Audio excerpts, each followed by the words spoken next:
what does school teach you about money? And the answer is nothing. And that's not a mistake. That's not an accident. I knew that. Most people know that. The way to keep the poor and middle class working hard is never teach them what the rich know. So if you read Rich Dad, Poor Dad, which came out in 1997, it's what the rich teach their kids about money, the poor and middle class do not. Poverty hurts. I mean, I don't like it. And I don't like that our academic system's so corrupt. You know, we know the banking system's corrupt. We know politics is corrupt. But academics is just as corrupt. I mean, one thing if it's the banking and the politics, but this is where we send our children and we trust them to do the right things for them. And yet they're being not taught something so fundamental. Like you asked your dad when you were a kid, Dad, you asked your teacher, when are you going to teach us about money? And it was just... Never. Well, never. And they'll never will. You know something. What do you know? Share it. What is financial education? It's not get a job, work hard, save money, and invest in a well-diversified portfolio of stocks, bonds, mutual funds, and ETFs. The financial industry is two things, debt and taxes. In 1971, Nixon took the dollar off the gold standard, and the US dollar became debt. And we still tell kids to go to school, get a job, work hard, save money, and get out of debt. Now, who tells them to do that? That's the most ridiculous thing there is. The book starts and it says, lie number 1, saving money will make you rich. Yeah, it never will. You know that. All taught that as kids. Why would you save it and why would you work for it if they can print it faster than you can work for it? Why do you keep saving when they're printing it? The rich don't work for money. Don't you touch that stuff. It's very subtle, right? Yep. They don't say, I'm going to train you to be a worker bee the rest of your life, but they educate you in a way where that's what you come out. Right. What was he trying to do those first few months were you working for him? What was he trying to get across to you? Because he taught you the hard way about money. And she says, if you're going to be successful in your life, you've got to find the best teachers. And a great teacher is somebody who comes from the inside, not the outside. But in school, you don't know if your instructor is for real or not. That's where the fake teacher comes from. I said, I want you to teach me about money. So why should I teach you? He says, but if I teach you, you work for me for free. And I said, why for free? And my poor dad went nuts. He says, because if I pay you, you think like an employee. Your brain will change. If you learn never to work for money, you'll be a rich man. And this is powerful. Once you give someone a paycheck, their brain turns off. Correct. Because and then the promise of a pension. Right. And job security.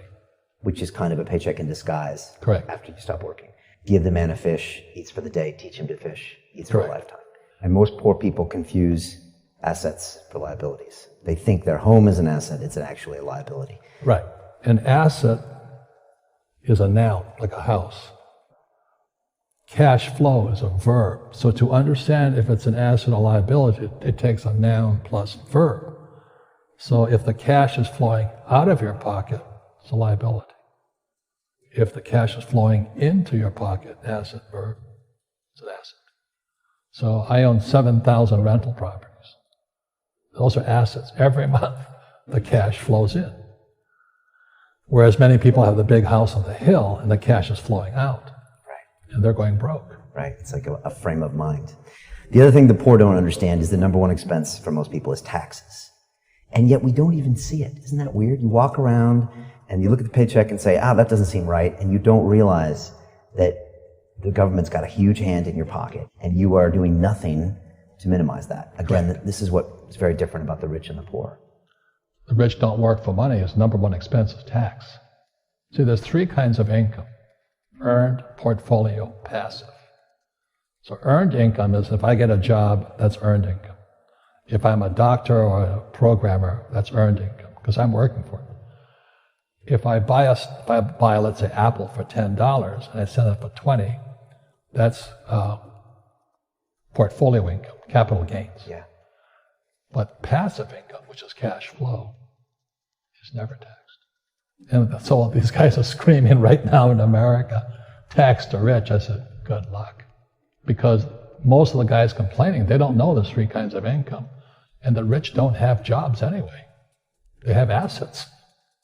And so the average schmo out there, poor guy, sent the kid to school. They don't learn this. You see, very few people will buy what I do, make $1 million and pay zero tax. And my rich dad taught me that playing Monopoly. That's how it started. 4 greenhouses, 1 red hotel. Or the McDonald's formula. I write about it here. McDonald's, Ray Kroc. Yeah. McDonald's is in the real estate business. So they sell hamburgers, but they buy real estate, so they pay no taxes. This guy Bezos, he's $16 billion. How much tax did they pay on that $16 billion? Zero. And that's all legal. Anyone can do it. Everybody can do it. But most people lack the education. So once you learn how to use debt as money, you can never say, I can't afford it. See, because the banks will give you, so the banks, after the crash of 2008, the banks gave me $300 million tax-free. When I asked the average guy, I said, why don't you use debt? They can't even get a loan. Because their scores, their FICO scores, I don't even have them here, are so bad. The school teachers will never tell you that because they don't know it. My poor dad never knew that. You don't know if something is an asset or a liability until you can say which way the cash flows. So a house, is it an asset or liability?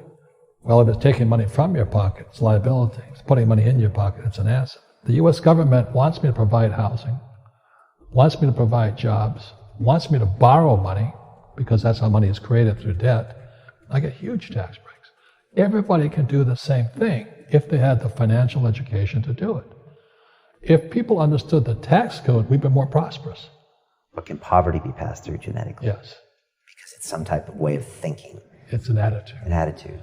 It's very simple. When people ask you, how do I stop it? I just say, never say, I can't afford it. Ask yourself, how can I? The reason I have so much money is because I don't say I can't do it. I just go, how can I do it? And I just go and do it. I make a lot of mistakes, but that's how I learn. How can I? The poor people, like my poor dad, always said, I can't afford it. Do you think I'm made of money? I'm a school teacher. I can't do that. And I picked that up. And my rich dad never said those words. So when I meet poor people, they use the words I can't a lot. So the people that say, I can't afford it, I can't do this, I can't get to college, the rich are evil, I choose not to participate in that. And that's one thing people could change today. Correct. Right now is that dialogue in their head. Stop saying the word can't. I can't. Right. So how can I? How can I? Especially as in, I can't afford it, how can I afford that? Right. Because that opens them up to looking at it as an investment to a greater future. Right. When I borrowed $300 million, I couldn't do it until I went to ask. And I got turned down so many times. I said, and every time I showed the banker my financials, and he'd go, sorry. I said, look, do me a favor. Why did you turn me down? And he'd tell me, this is out, the numbers are out here. So if I get these numbers fixed, can I come see you again? He goes, sure. So it's called rejection. Same as my wife rejected me for 6 months.